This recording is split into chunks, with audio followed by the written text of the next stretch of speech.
toute la vallée. À un moment donné, on se demande si ce n'est pas bien de rester dans la vallée, parce que regardez ce qui se passe. Ce n'est pas au sommet de la montagne, c'est dans la vallée. Et cette vallée-là, là où l'horizon, on ne le voit pas là, Dieu nous donne des possibilités. Des possibilités telles que toute la vallée, elle est couverte de quoi? Elle est couverte de bénédictions. Toute la vallée, tes problèmes sont des possibilités de montrer au monde entier que Dieu est capable de faire. Regardez, lorsque nous disons l'Éternel, notre Dieu, il s'appelle Jéhovah Rapha. Ça veut dire quoi?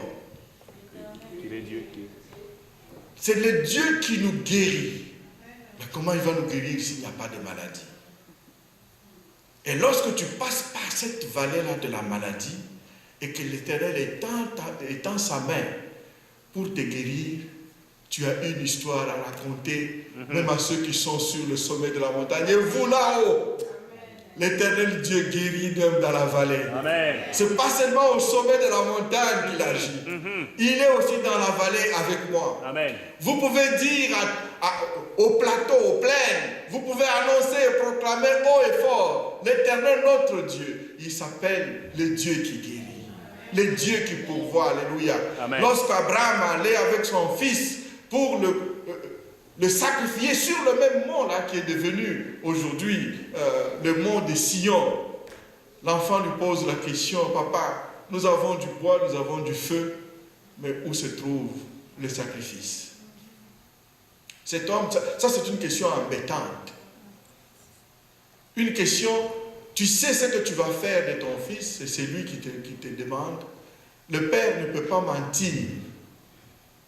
C'est un croyant, un homme né de nouveau. Il ne doit pas dire de mensonge. Mais cet homme va regarder, en fait, transformer le lieu de Baka en un lieu plein de ressources. C'est savoir, voir et parler comme Dieu. Savoir voir ce que l'œil humain ne peut pas voir. Abraham dit à son fils, mon fils, Dieu pourvoira. N'est-ce pas? Oh oui. Qu'est-ce qui est arrivé quand ils sont arrivés au lieu du sacrifice? Dieu a pourvu. Dieu a pourvu. Et quand il disait à son fils, Dieu pourvoira, est-ce qu'il savait de quoi? Comment Dieu allait le faire? Non. Ça, ce n'est pas son problème. C'est le problème d'Emmanuel. Amen. Frères et sœurs, lorsque tu es dans la vallée de la Baka, prononce des paroles prophétiques. Le mardi passé, oh, ceux qui ont manqué d'être à la prière, quelle tristesse que vous manquiez vraiment cela. On s'est embrassé, hein? Tu embrasses l'autre et tu prononces des paroles de bénédiction. Toutes les paroles qui sont dites sur moi se réalisent. Alléluia. Lorsque tu es dans la vallée de la Baka, comme Abraham avec son fils descendant dans cette vallée, le fils dit, papa, voici le feu, voici le bois, où est le sacrifice? Le père dit, fils, Dieu pourvoira. Alléluia. Amen. Il transforme la vallée de la Baka en un lieu plein de ressources, frères et sœurs. Et tu peux dire à ton problème, tu t'es attaqué à la mauvaise personne.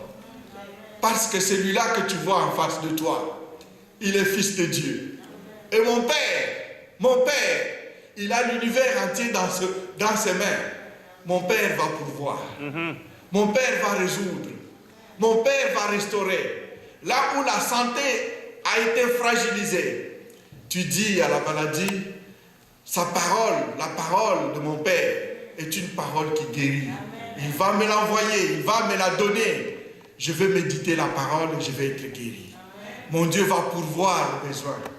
Mon Dieu va donner. Mon Dieu va solutionner ce problème. Prononce cela et dis-le, frères et sœurs. Ce n'est pas de la magie, non, c'est la foi. La foi est une ferme assurance des choses qu'on espère. La foi est une démonstration de celles qu'on ne voit pas. Tu démontres que tu ne vois pas encore ces choses lorsque tu dis déjà oui qu'elles vont exister. Amen. Abraham a dit à son fils, mon Dieu pourvoira. Amen. Et Dieu a exactement pourvu comme Abraham l'avait dit. Aucune part, il est dit que Dieu avait dit, si ton fils te posait des questions, tu lui diras, oui, je vais mettre un bélier qui va être pris dans les branches d'un arbre, et c'est là. Non, aucun détail de tout ça, tout ce que Dieu lui avait dit, offre-moi ton fils en sacrifice. Alléluia. Amen. Vous savez, Dieu ne change pas, nous le disons, mais nous avons pris la mauvaise habitude de le dire seulement quand il s'agit ok, Dieu ne change pas, alors il va nous guérir. Ce n'est pas vraiment une mauvaise chose. Mais c'est aussi le même Dieu qui exige la foi. Il ne change pas. Le Dieu d'Abraham dans la vallée de Baca est aussi le même Dieu qui est avec toi. Amen. Et lorsque nous venons voir ce Dieu-là, ça doit être avec beaucoup de respect. Frères et sœurs, j'insiste encore, il y a des frères et sœurs qui viennent en retard au culte. Toute la période de l'adoration, des dires, des choses que nous ressentons au Seigneur, ils ne sont pas là. Pour vous, c'est quoi le culte? Ce n'est pas juste écouter Dieu. C'est lui rendre hommage. C'est dire à Dieu, donner à Dieu ce qui lui revient de droit. Réveillez-vous 1 heure plus tôt, frères et sœurs. Apprêtons-nous. Nous savons, c'est l'hiver, il y a de la neige, et dans cet endroit, le stationnement est difficile. C'est vrai, c'est encore pour 2 semaines. Et puis après, vous verrez que même quand on va aller, s'il y a quelqu'un qui arrive en retard, on va dire encore quoi? Que le stationnement est difficile sur Pleasant Park? Ben, les faux, on le verra en ce moment-là.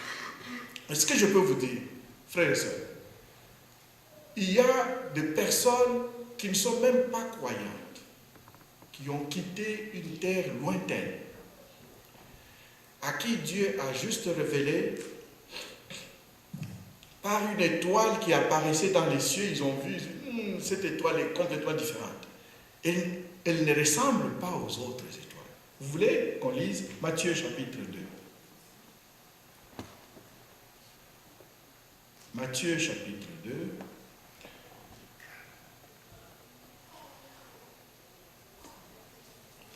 C'est sûr que je termine avec ça.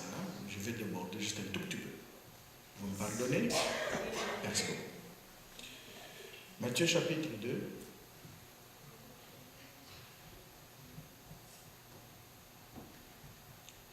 Jésus étant né à Bethléem en Judée, au temps du roi Hérode, voici des mages d'Orient arrivèrent à Jérusalem et dit, où est le roi des Juifs qui vient de naître? Car nous avons vu son étoile en Orient et nous sommes venus pour le voir. Lui rendre hommage. Merci. Là, je vois que vous suivez. Parce qu'il y en a qui disent toujours Amen.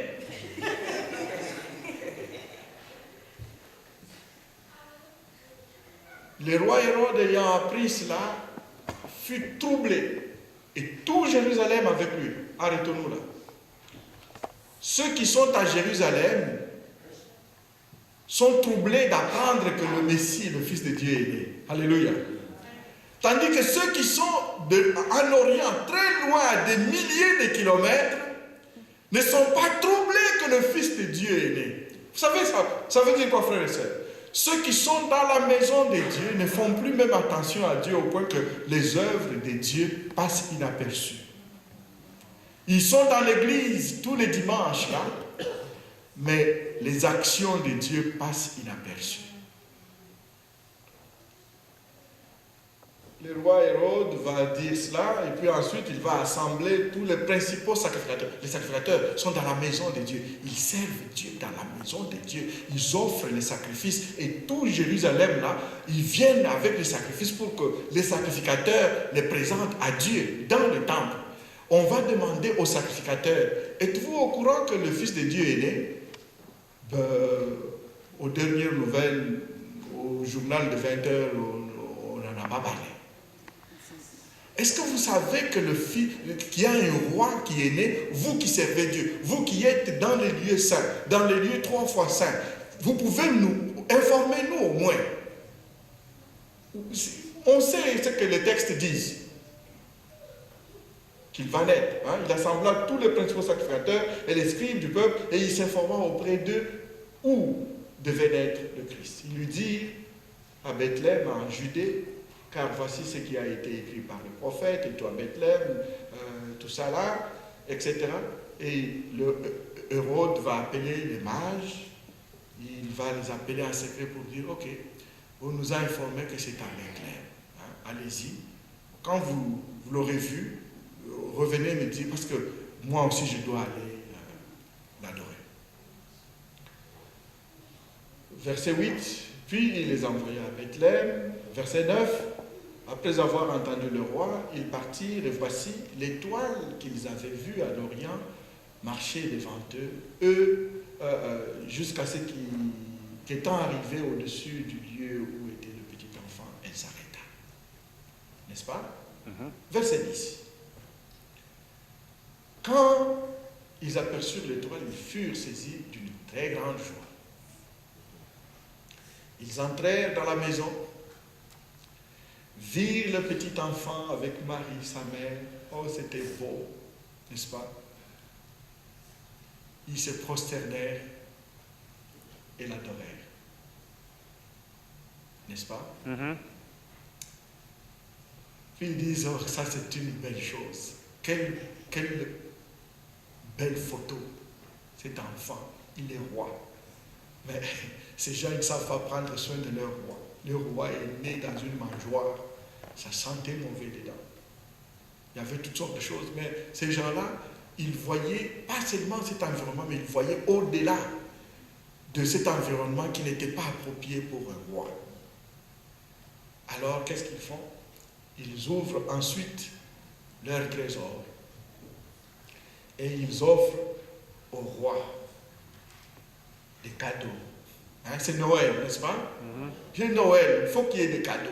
Ils offrent au roi des cadeaux comme en or, des cadeaux de l'encens, des cadeaux de la myrrhe, des produits hautement chers, des produits rares et chers.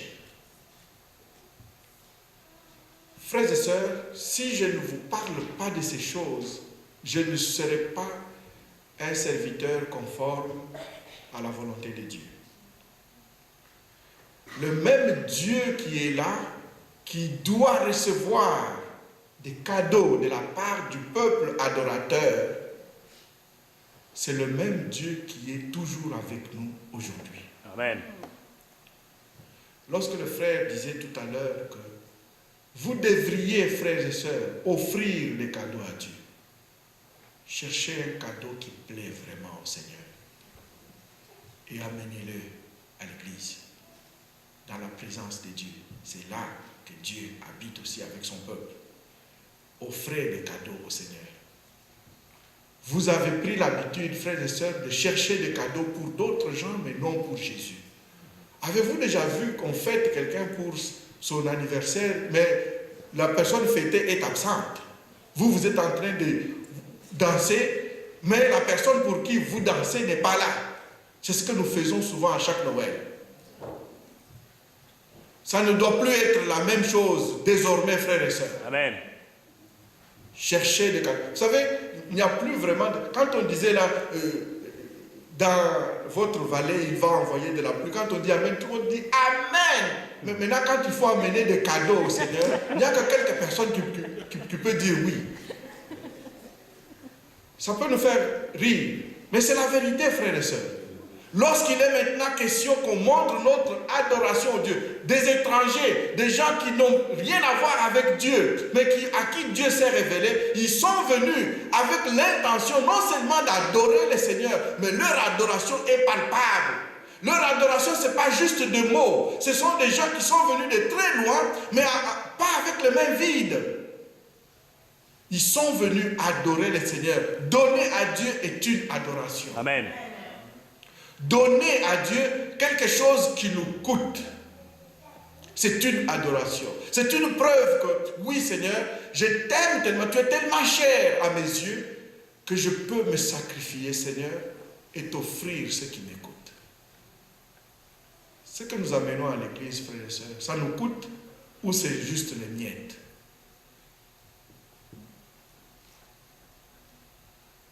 Nous aussi, les prédicateurs, nous avons pris la mauvaise habitude de ne pas parler de ces choses.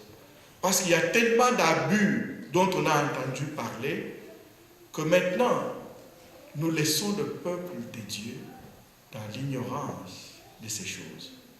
Savez-vous que dans votre vallée, pour que la pluie tombe, il faut que vous donniez à Dieu? C'est ça aussi.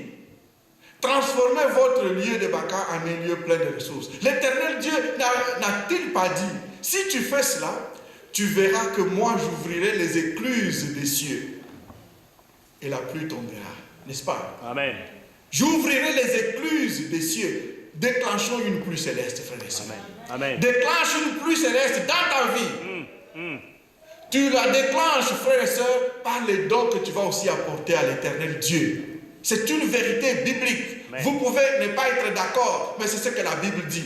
Lorsque Dieu a envoyé un ange auprès de Corneille, il lui a dit, l'Éternel Dieu s'est souvenu de tes prières et de tes aumônes. Dieu se souvient, frères et sœurs. Amen.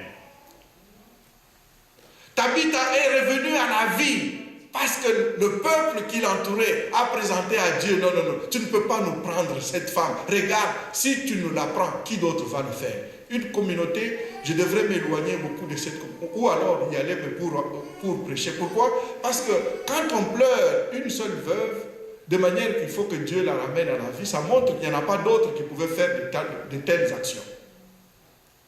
Ça veut dire qu'il n'y avait qu'une seule personne qui pouvait faire cela, frères et sœurs. Et Dieu lui a redonné de vivre parce qu'elle savait donner. Amen. Alléluia. Amen. Tu peux déclencher ta pluie.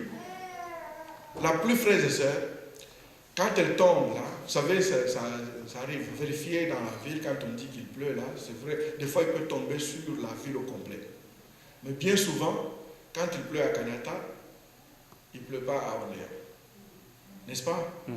Parfois, nous avons une météo localisée. Si tu dis, tu parles à quelqu'un qui est à Orléans, il neige là-bas, nous avons eu 20 cm. Ça ne veut pas dire qu'à Canada, il y a seulement 20 cm de neige. Il y en a peut-être 30, ou il y en a peut-être 5.